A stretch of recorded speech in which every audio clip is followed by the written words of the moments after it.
फिर लिखे iso electronic, उसको छोड़ दीजिए। फिर लिखो भैया आइसो इलेक्ट्रॉनिक, हाँ iso electronic.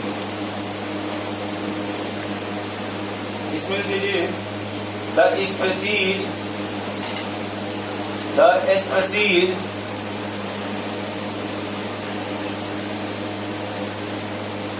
which have same number of electron, the species which have same number of electron। ठीक है, एग्जाम्पल जैसे आप देखो, आप सिर्फ देखो अच्छे से यार। हाँ ये ध्यान रखना हमेशा कि नाइट्रोजन पे देखो माइनस हम कैसे दिखा रहे हैं, देख रहे हैं आप कैसे है, इस बात को ध्यान दीजिएगा। क्या करें, डायरेक्ट नहीं दिखा रहे यार। फिर से आप देखो बलराम भैया, यहाँ देखो फिर से आप, इसको आप क्या बोलते हैं, और ये देखो, और ये ले लो यार, नहीं समझ पा रहे। ठीक है नासिर जी, कहाँ देख रहे हैं? The species which have same number of electron। आप हमको सबका जेड बता देंगे। जेड मीन्स होता है एटॉमिक नंबर, और जो एटॉमिक नंबर है वो हमेशा प्रोटॉन पे डिपेंड करता है। एटॉमिक नंबर किस पे डिपेंड करेगा? प्रोटॉन पे। आप बताओ प्रोटॉन कहाँ होता है, आउटर सेल में या न्यूक्लियस में? बोलिए बलराम भैया, प्रोटॉन कहाँ होता है? न्यूट्रॉन कहाँ होता है? न्यूक्लियस में। इलेक्ट्रॉन कहाँ होता है? बाहर कक्षा में। तो साइंस किसको छेड़छाड़ करती है? नहीं समझ पा रहे इस बात को। साइंस जो है, साइंस वो किसको छेड़छाड़ करती है?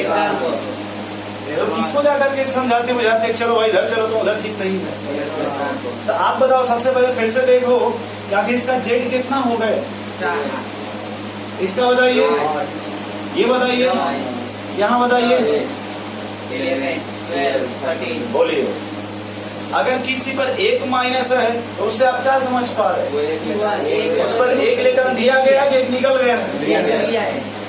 कौन लिया है? वो खुद ले लिया। जिस पे निगेटिव है, बोलो भाई। जैसे आप देखो इस पर कितना निगेटिव है, पॉजिटिव कितना है, ये न्यूट्रल है या नहीं? तो न्यूट्रल है तो इस पर कितने इलेक्ट्रॉन रहेंगे? ये समझ गया। लेकिन अगर उसमें से आप एक निकाल दिए हो तो उस पर क्या आ गए?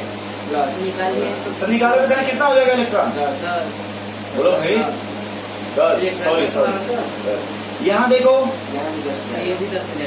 यहाँ अच्छा फ्लोरीन का एटॉमिक नंबर 9 और एक ऐड कर देंगे तो 10। बोलिए अब बताओ बलराम भैया, लेकिन इसमें क्या हो रहा है? सब में इलेक्ट्रॉन क्या है? आपने हेडिंग क्या लिखी है?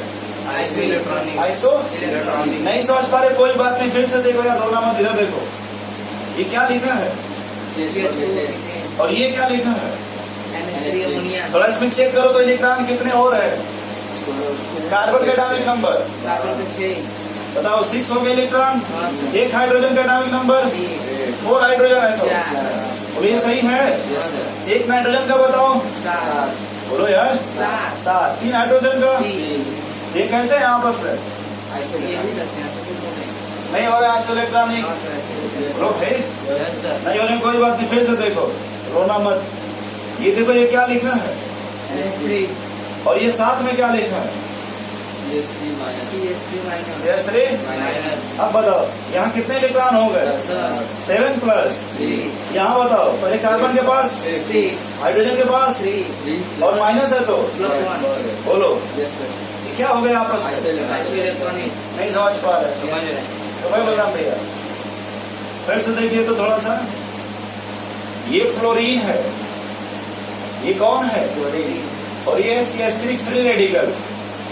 CS3 थोड़ा चेक करके बताओ, ये फ्लोरीन में कितने इलेक्ट्रॉन है? 9। अच्छा, और कार्बन बताइए, और कितने हाइड्रोजन है? 3। और एक देखो ऊपर एक्स्ट्रा इलेक्ट्रॉन है, अकेले कितने हो गए इसके पास? कैसे यार? चलो समझ गए अब। ये जो है वाला, ये वाला है, ये देखो इसके साथ आइसो इलेक्ट्रॉनिक है, और यही देखो इसके साथ भी आइसो इलेक्ट्रॉनिक है, और वही देखो इसके साथ भी आइसो इलेक्ट्रॉनिक है क्या? बोलो भाई, नहीं समझ पा रहे क्या? तो आपको बस यही नोट करना है, ऊपर के एग्जाम्पल समझ गए? और एक दो बता दे, ऐसा और नहीं, रुक जा और समझने की कोशिश नहीं करते यार। बताना ये कौन है? अच्छा यही तो पी लिख देता, प्रोटियम, डी लिख देता, नाम सुने हो? बताओ सब में इलेक्ट्रॉन कितना रहेगा? रोज में देखो क्यों बोल रहे यार? वो एटॉमिक नंबर सेम है, क्योंकि इसका एटॉमिक नंबर क्या है? इसका भी एटॉमिक नंबर, इसका बैलेंस इलेक्ट्रॉन सही है। बारीक अच्छा लगे इलेक्ट्रॉनिक बेसी है, वैसे भी इलेक्ट्रॉनिक है तो बारीक अच्छा कहाँ से आएंगे? बोला मैं सोच रही है कहाँ से आ गया। अच्छा फिर से सुनिए, क्लोरीन का नाम आप लोग सुने हैं? जैसे क्लोरीन में से लिख सकते हैं क्या? ये देखो 17 है, कितना ऊपर कितना है, और ये भी कितना है, और ये कितना है 30। और हम लोग जो यूज करते हैं वो एवरेज वाला यूज करते हैं। हम लोग जो क्लोरीन लेते हैं भैया, वो कौन सा लेते हैं? याद करो, इसका 90%, इसका 10%, जो एवरेज निकला 35 पॉइंट। यही नाम सुने हैं सर? वापस आ जाए। इसमें कितने इलेक्ट्रॉन है? 17। यहाँ कितने? 17। बोलो भाई, यदि न्यूट्रल है तो दोनों आपस में फिलहाल क्या हो गए? नहीं हुआ। एक एग्जाम्पल और देख लो, ये हमारा आगे प्रॉफिट है, इसलिए हम आपको बता रहे हैं अभी। जैसे कार्बन का नाम सुने हो? तो कार्बन देखो, कार्बन ऐसे लिखो C6 C6 C6 12 13 14। ये सब आपस में क्या देखो? क्यों आइसो इलेक्ट्रॉनिक है? तो बताओ भैया सही है? बोला कर रहा है कि हाँ ठीक है कि नहीं है। आप समझ गए आइसो इलेक्ट्रॉनिक का मतलब क्या है? एक और एग्जाम्पल देख लो, ये थोड़ा सा मिटा देने वाला। जैसे आप लोग सल्फर का नाम सुने हो? सल्फर एटॉमिक नंबर कितना होगा? 16। सल्फर के बाद क्लोरीन का एटॉमिक नंबर 17। आर्गन का 18। बोला करिए कम से कम। पोटेशियम का 19। कैल्शियम का 20। सोच रहे फिर से देखो यार, ये सल्फर का एटॉमिक नंबर बताओ। 16। इस पर एक निगेटिव है तो इलेक्ट्रॉन कितने हो गए? 17। और एक और निगेटिव है 18। ये समझ गए? चलो क्लोरीन का एटॉमिक नंबर 17। अगर एक निगेटिव है तो 18। बोलो भाई। आर्गन का होता है एटॉमिक नंबर, इलेक्ट्रॉन कितने होंगे? 18 ही होंगे। चलो पोटेशियम का होता है एटॉमिक नंबर, कितने इलेक्ट्रॉन होंगे? 18। पहले है कितना? 19। और अगर प्लस कर दिए तो 18। समझ पा रहे नासिर जी कि प्लस हो रहा है तो घट रहा है कि बढ़ रहा है? चलो अब ये मत लगाना कि प्लस हो रहा है तो फायदा नजर आ रहा है सर। अच्छा कैल्शियम ले लो 20। अगर एक प्लस है तो 19। एक और प्लस है तो 18। ये सब आपस में क्या है? आइसो। एक बात ध्यान रखना कि अगर मामला आइसो इलेक्ट्रॉनिक का हो, किसका? किसका? Iso electronic. ठीक है, तो इसमें देखो ये क्या लिखा है? रेडियस। ये क्या लिखा है? डायरेक्टली प्रोपोर्शनल है यार। ये कौन सा चार्ज है? Negative charge. ये नीचे क्या है? Positive charge. नहीं, डायरेक्टली प्रोपोर्शनल किसके है? इनवर्सली प्रोपोर्शनल किसके है? अब इसमें रेडियस का ऑर्डर क्या होगा? घट रहा है। सबसे बड़ा देखो ये हो जाएगा। फिर देखो जब इसमें बता दो सल्फर वाले में सबसे बड़ा रेडियस किसका होगा? सबसे बड़ा जिस पर जितना निगेटिव होगा उतना ज्यादा रेडियस होगा। फिर ये समझ गए? अगर नहीं समझ में ऐसे याद रखना, ये क्या लिखा है? ई बाई 2 नहीं है यार, वो जेड है। ई बाई जेड। अगर इसका वैल्यू क्या कर रहा हो तो रेडियस भी क्या करेगा? अगर ये घटेगा रेडियस भी क्या करेगा? याद रहेगा आपको? इस वाले में कहीं अप्लाई करके देखो फटाक से, तो इसमें कितने इलेक्ट्रॉन है और कितने से डिवाइड करना है? 7 से। समझ गए आप? थोड़ा कोशिश करना समझने की, इसमें कितने इलेक्ट्रॉन है, किससे डिवाइड करना है, फिर बताते जा फटाफट फटाफट। इलेक्ट्रॉन बराबर है कि नहीं, यानी क्या बढ़ रहा है, न्यूमरेटर की डिनोमिनेटर।